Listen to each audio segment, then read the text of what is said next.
and free groceries for a year for a limited time only at Ashley.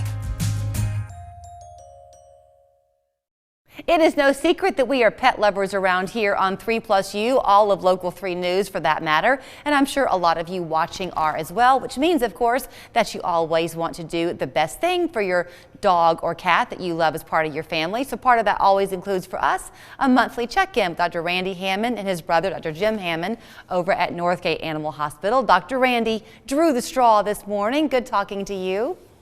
Oh, great to be here this morning. So your topic today is one that really a lot of us need to remember, because I think most people know that chocolate is a danger for dogs especially, but we can overlook some of the other things that are in our kitchen that can be really dangerous for our pets. So you wanted to highlight some of those this morning. Yeah, and these are going to be the top 10 out of the pet poison control. And Julie, we'll just start with the chocolate, but I'm going to actually group of the top 10. There's about 3 we're going to put in together. The chocolate, the coffee, and the tea. The common denominator from those 3, all 3 of them end up having caffeine in them, which is a stimulant. The coffee's kind of the coffee and the tea are pretty much caffeine alone, whereas the chocolate is kind of a double-edged sword. It has caffeine and theobromine. So the caffeine speeds up the pet's heart, sometimes to a dangerous level, depending on how much of the stimulant they've got.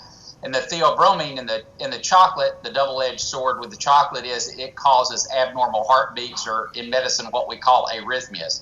So those guys are a real challenge. And just to stay with the liquids, alcohol is a no-no.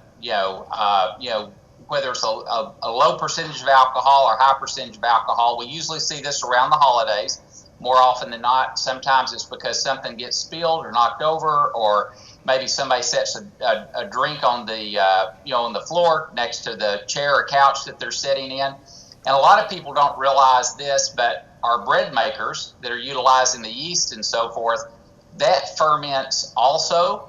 So it's a double-edged sword with the yeast. If the pets, they love the taste of it, but it also swells after they eat it, so it could cause a stomach obstruction, as well as it's actually producing alcohol inside of the pet, which is a real issue for us. Okay, let me ask you this one, because I did not know this until the last year or so of talking to you, that onions were a real risk for pets. Is that even if they're cooked? Like if you've made stir fry and you give your dog the plate to lick, is that going to be a problem?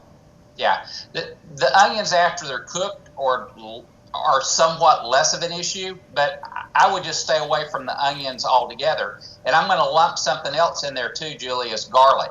So the onions and the garlics both, can create GI abscess, but the worst thing they cause is an anemia or low red blood cells. So that can be a real deal changer, a game changer, if the pets get into those. So, I would keep them away for the onions and the garlics. And a lot of people don't realize that macadamia nuts create a level of, I'm going to use a medical term, ataxia, or an imbalance. So, a lot of people have the macadamia nuts around the house, and we need to keep those away from our pets also. That is a real challenge for us. Okay, I know you want to touch on raisins, but is it only raisins, or are grapes also a problem? It is grapes and raisins both. And the challenge is, in veterinary medicine, we're still struggling on exactly what the toxic factor is, and it's not a conventional toxin, in that usually we think about, how much did the pet get, how much do they weigh, is it going to be toxic or not. With grapes and raisins, with some pets, it can be one grape, one raisin, or another pet might eat several grapes and not have any issues. But when they do have issues, it trashes their kidneys. It's a real problem. It ends up taking their kidneys out. So that is a real challenge. And something else that's a lot of people are not going to think about is salt. It's in every kitchen. And if the pet were to get a lot of salt, it's going to change the electrolyte balance in their body and can end up throwing the pet into seizures. So, if they get into the salt, that can be a real issue. So, a lot of people don't think about that salt can be an issue. But if the pet overloads on the salt, certainly a smaller pet doesn't have to, eat as much salt as a larger pet.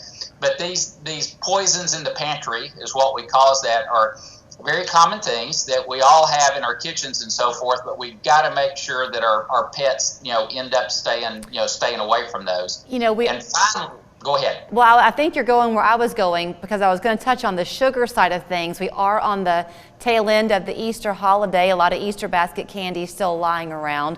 What is the xylitol, and why is that so concerning? Yeah, absolutely, and that's exactly where I was going. We're right here at Easter. The xylitol is a sugar-free sweetener. And for people, it's no issue. And quite frankly, we really don't have much of an issue for cats, but they're not really attracted to it like the dogs. But unfortunately, it's in a lot of candies, and probably the biggest challenge that we have, or where most of the dogs get into this, is through chewing gum.